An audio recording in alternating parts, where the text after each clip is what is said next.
what I'm going to show you how to do is just to put a very simple project in audio together, and that's basically using the audio timeline, putting the few clips that you've assembled and you have hopefully on Dropbox or on your computer together. And what I was going to do right now is just run through setting up the project in the first place. Very, very straightforward.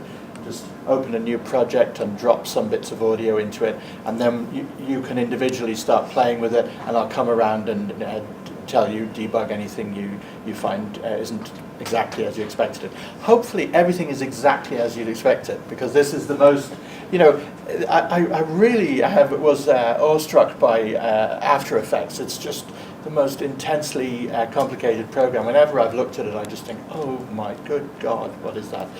There's none of that. None of that at all. So it's just dropping the clips in here. So if you have your Reaper in front of you and you go into File, Open Reaper, then you can drag or drop any bits of audio in here. These are a few bits of audio that I have in a folder. I'm going to drag and drop in. The WAV files are the things that are interesting. I think that's the format you've all been using, isn't it? Yeah. Yeah. Do we want more separate tracks or a single track if we did a whole bunch? Here's a good thing, for me anyway. If you drag and drop them in there, it will ask you, would you like them all on separate tracks or would you like them on a single track?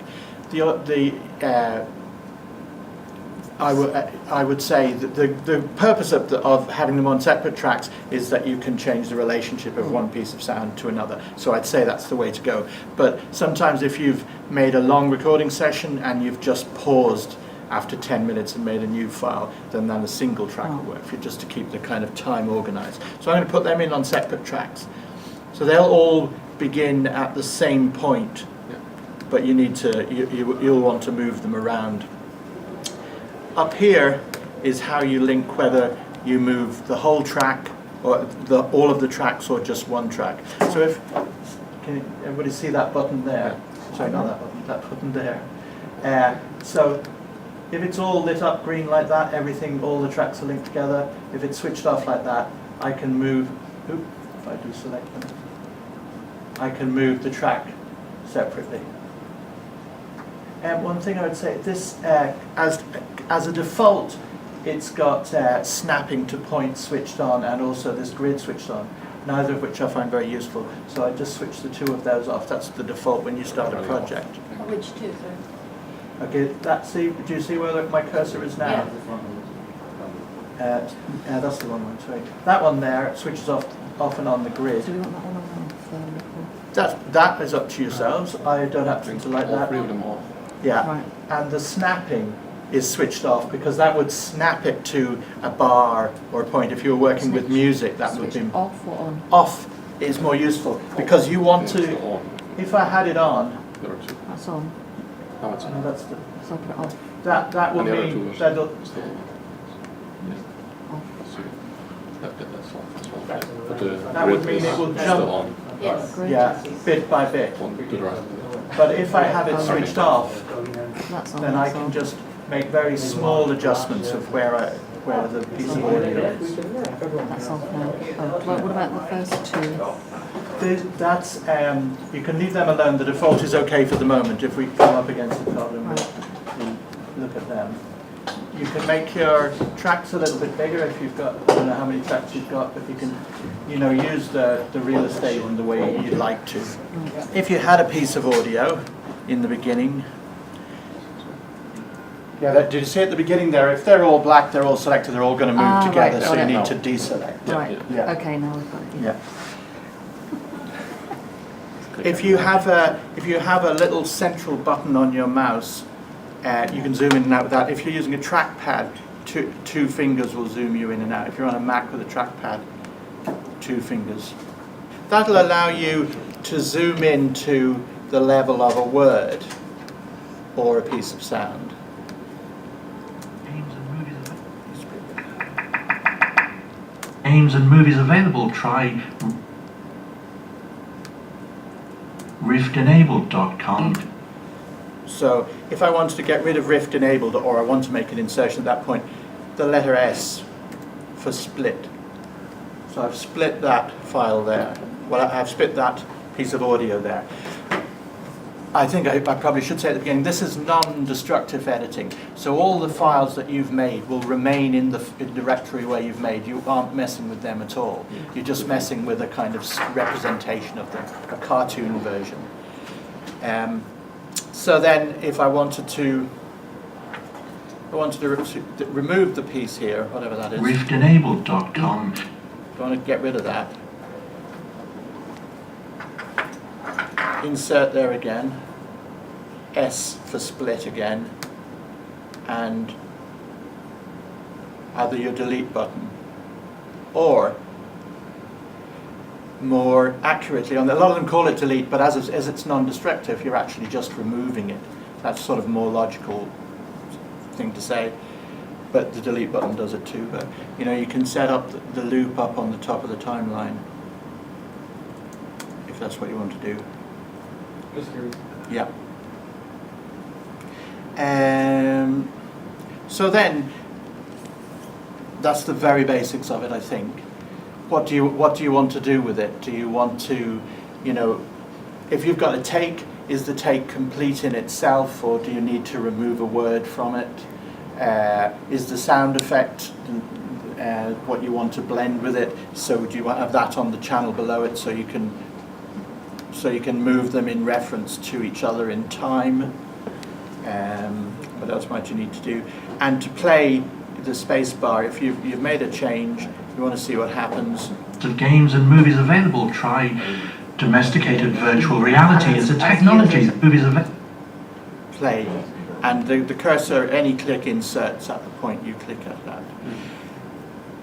That's almost the package of information that I think a head can hold. The mute buttons, if you want to switch off a track, that's that M button there, so you just listen to the other tracks, or if you want to solo a track. You can just position them by just dragging and putting the thing where you want. All right, and Is then that all what you tracks mean? are played in parallel. So. And then when you start playing from Cameron there, Campbell and myself there everything test along- driving the Oculus And Rift. as a user For some, everything along that cursor plays all at once. And you can switch the tracks on and off. You could also, you know, shuffle the tracks up and down until they were in an order that you can visually cope with. It doesn't matter to the sound whatsoever. Yeah, I tend to, I guess that's like anybody who's working on the timeline, I tend to work top to bottom in time, just so that I kind of know that if something is lower down, it probably appears later in the mix. But that's just a kind of like a mnemonic, I suppose. Do you want to try placing some pieces in reference to each other, and then and if everybody's got that, we'll try something else. I wanted to say something about, like, we've been putting the pieces together in terms of how it might tell the story from one to the other. But then before you do the rendering, there might be a little bit of polishing you want to do in terms of the levels of different noises and how they all sit together.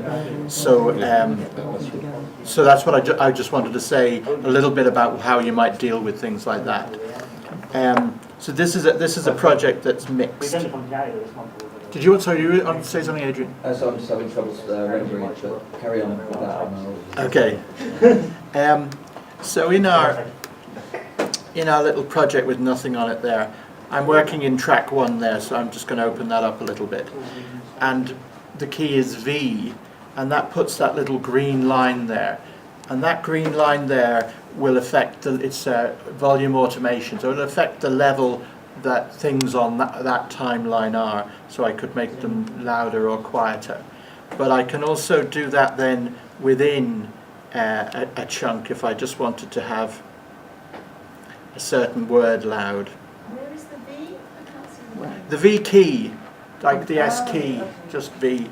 There are commands in the menus for all of those things, but S and V for volume I think they're quite good. So when you're in here, you could raise the volume of just one little word by making new points on that green line. And what I did there is I held what I think I did there, yes, I held the shift button and clicked where I wanted the little new point to arrive.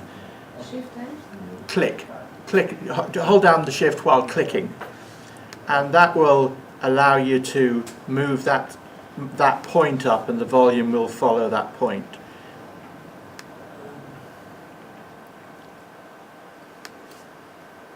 So if I wanted to bring down the level before that word, I would do it like that.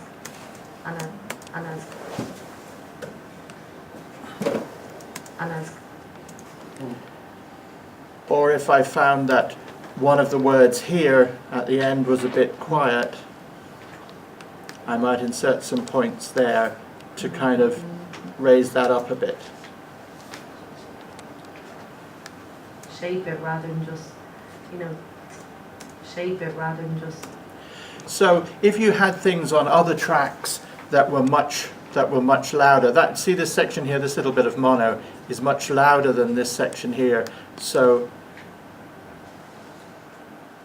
I could just make a few points there to lower the level of that. So that this is the equivalent of turning the volume up and down as the track is playing, but what you're doing is just setting the points at which it will be at different levels. So you could alternatively be sitting with your hand on the volume button doing this, but that is just like automating that little job for you.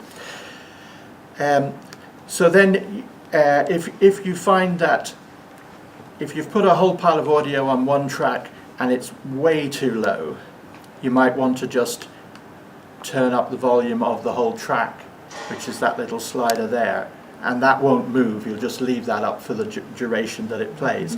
But the putting the points in is just to make certain moments or certain words of the audio lower or higher in volume, so that when you're mixing, you don't want a track to, if a track was very loud here and much quieter there.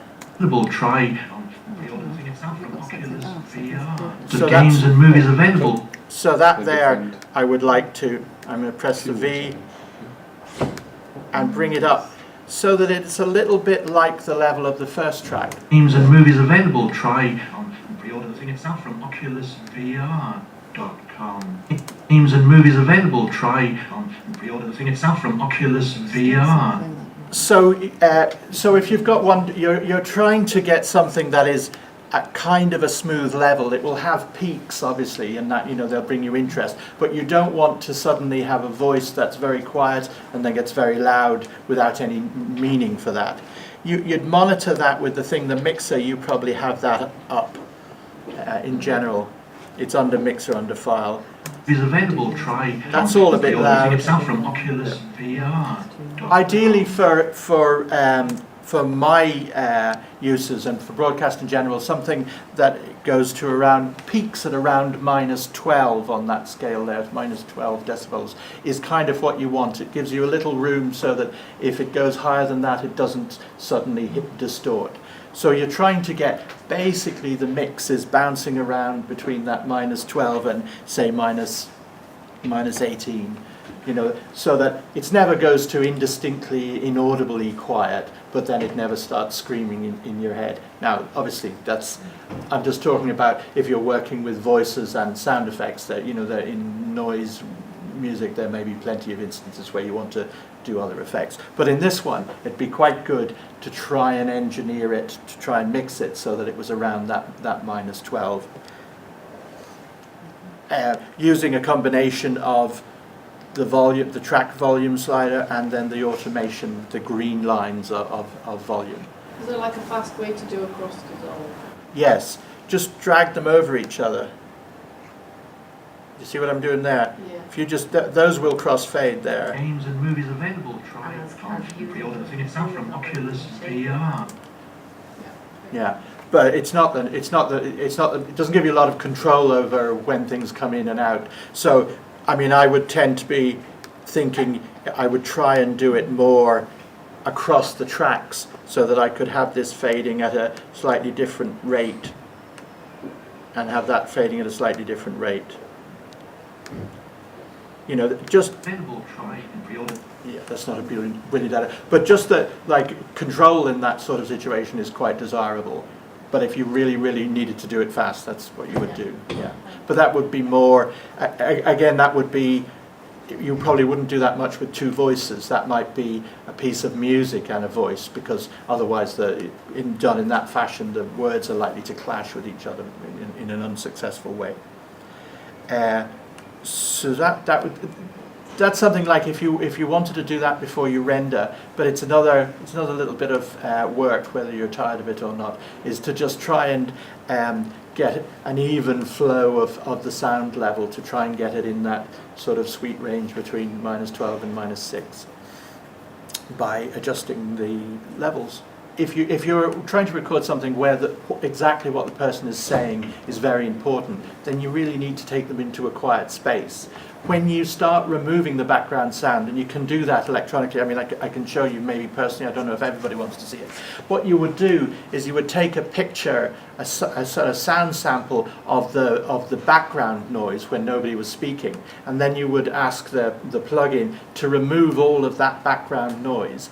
But what it does is it will also take those frequencies from the voice you've recorded. So it's going to, and then it will interpret gaps, and it starts to sound less and less human and more kind of compressed and odd sounding. So for me, the approach is to try and record somewhere without the background sound.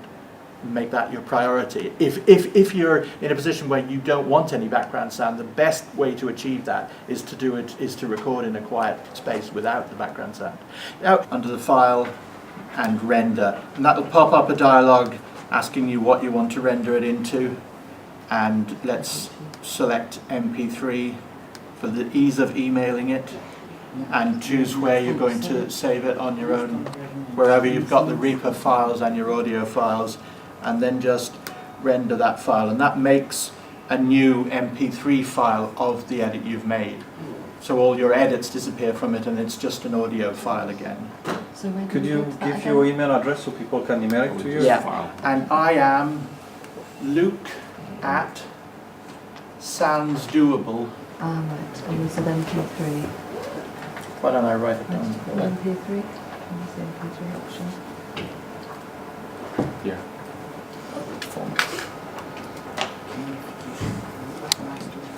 Oh yeah, Right. MP3.